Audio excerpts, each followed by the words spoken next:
Mwiriwe neza ndabasuje mwese aho muri aho muherereye hose. Hanyuma rero uyu munsi tugiye kurebera hamwe ibimenyetso byakwereka ko umugore wawe afitanye urukundo n'undi mugabo. Reka turebere hamwe ibimenyetso bishobora kukwereka ko umugore wawe, umugore wubatse, ari mu rukundo n'undi mugabo.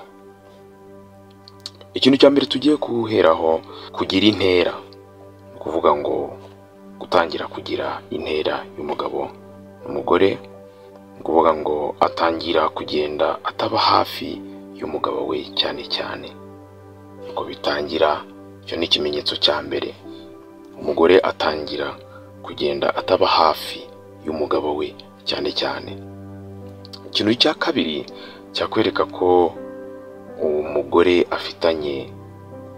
wubatse afitanye urukundo n'undi mugabo, kwanga imibonano mpuzabitsina. Ashobora kwirinda imibonano mpuzabitsina n'umugabo we. Ni ukuvuga ko umugabo we ashobora kujya amukenera, ariko umugore we akanga ko bakora imibonano mpuzabitsina kubera ko yifitiye undi mugabo cyangwa se undi musore bakundana. Icya gatatu, kuba kure y'urugo. Agera igihe ashaka guhindura gahunda kugira ngo ataba mu rugo, akajya creatinga na gahunda zidahari, cyangwa se akajya apanga na gahunda n'uwo muntu wundi, ariko hanyuma akajya kubeshya, agapanga andi magahunda menshi cyane. Ikindi cya kane ni ukwanga inshingano. Atangira gutinya cyangwa kwirengagiza inshingano ze zo mu rugo. Asanga atangiye kujya asigana n'umugabo inshingano ze ko yagombaga kuzikora, ntazikore neza, bigatangira kugenda nabi cyane. Ikindi kintu cya gatanu, kuvuga ku wundi mugabo. Ashobora kuvuga kenshi ku wundi mugabo. Ni ukuvuga ngo mu magambo ye ugatangira kumva neza atakikuvuga, atakigutaka, ahubwo mu magambo yo kenshi ukakunda kuvuga, ukumva atangiye kujya ataka abandi bagabo. Mu kanwa ke wowe neza ukumva ntukibamo, ntakikuvuga. Ikindi kintu cya gatandatu, kubahindura imyambarire. Imyambarire ye ishobora guhinduka. Ni ukuvuga hano imyambarire ye ishobora guhinduka gute? Ashobora kujya atangira kwambara ibyo uwo muntu wundi bari mu rukundo amutegeka. N'urugero, akajya amubwira ati izi style nizo ukunda kwambara ntabwo nzikunda, nyamara wenda izo nizo umugabo we yakundaga, ariko kubera ko ari mu rukundo n'undi muntu agatangira kumubwira ko izo style atazikunda. Kugira ngo amunezeze rero agatangira guhindura imyambarire, ugasanga mu by'ukuri bitangiye no kubangamira umugabo we. Ikindi kintu cya gatandatu, imyitwarire itandukanye ku mugabo. Ashobora kwerekana kubaha make ku mugabo we, agakomeza gushyira undi mugabo imbere. Ni ukuvuga ngo iyo umugabo yamaze kumutwara ibitekerezo, niwe muntu akomeza gushyira imbere ye cyane kurenza umugabo we basezeranye. Ikindi kintu cya munani, gutembera wenyine. Agenda kenshi akora ingendo atari kumwe n'umugabo we.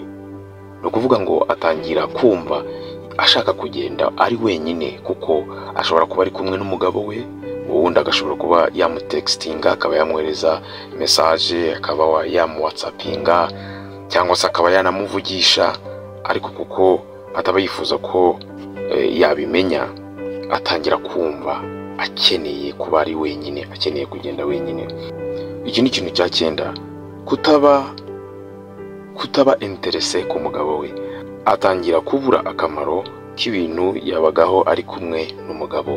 Ni ukuvuga ngo bya bintu umugabo yajyaga amukorera, cyangwa se ubuzima yabanagamo n'umugabo we, umunsi ku wundi atangira kumva atari interested, atangira kumva bitamukurura, atangira kumva bitamunezeza. Ikindi kintu cya cumi, kuba kuri telefone kenshi, atangira kumara igihe kirekire kuri telefone, atangira kugira umwanya we munini, atangira kuharira telefone. Kubera iki? Niho hano communication akenshi niho bahurira, niho bavuganira, niho bandikirana izo message, agatangira rero kuba igihe kinini cye cyose akimara kuri telefone. Ikindi kintu cya 11 gishobora kukwereka ko umugore wawe ashobora kuba ari mu rukundo n'undi mugabo: kwitwara mu ibanga. Ashobora kwirinda kwibwira umugabo we aho ari cyangwa ibyo akora, atangira kwihishahisha amagahunda ze, agatangira kutakubwira ibyo arimo kugira ngo kutamubangamira muri gahunda ze. Ikindi kintu cya 12 ni ukwirinda inshuti z'umugabo. Atangira gutandukana n'inshuti z'umugabo we cyangwa umuryango we. Iyo byose ni uburyo bwo kwirinda, bwo kumva ashaka kuba ari wenyine kugira ngo akore gahunda ze uko ashaka kuzikora. Ikindi kintu cya 13 gishobora kukwereka ko umugore wawe ari mu rukundo n'undi mugabo: atangira gutukana cyangwa kugira amakimbirane n'umugabo we.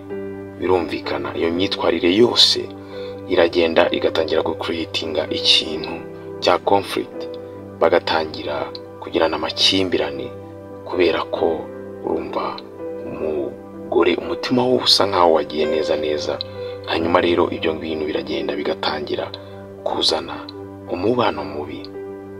Ikindi kintu cya 14, kunezerwa cyane iyo abonye undi mugabo.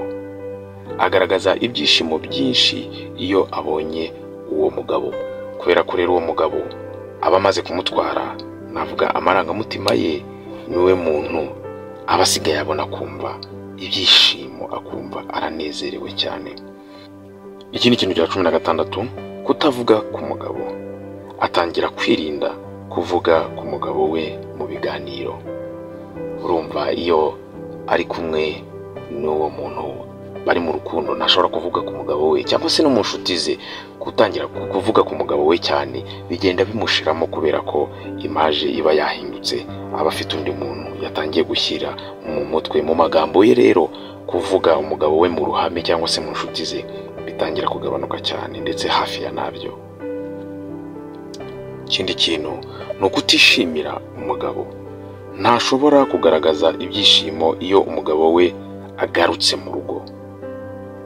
Ukuvuga ngo umugabo ashobora kugira isafari akaba yajya ahantu, akaba yamara igihe runaka, ariko yataha aje mu rugo, umugore ntagaragaza ibyishimo, ntagaragaze ko mwakira biri excited, ukabona nibimeze nk'ibisanzwe ibi bintu, cyangwa se baba bari no mu bandi yabamubonye ukabona bimeze nk'ibisanzwe, bimeze nk'umuntu usanzwe, ukabona ntago ari umuntu mushamaza. Iki ni ikintu gishobora kukwereka ko umugore wawe yatangiye kujya mu rukundo n'undi mugabo. Ikindi kintu gishobora kukwereka ko umugore wawe ari mu rukundo n'undi mugabo: kutita ku mubano. Atangira kugaragaza kutitaho mu kubungabunga umubano wanyu. Ikindi kintu gishobora kukwereka ko umugore wawe afite undi muntu bari mu rukundo: gukabya no kugirirana ubushake.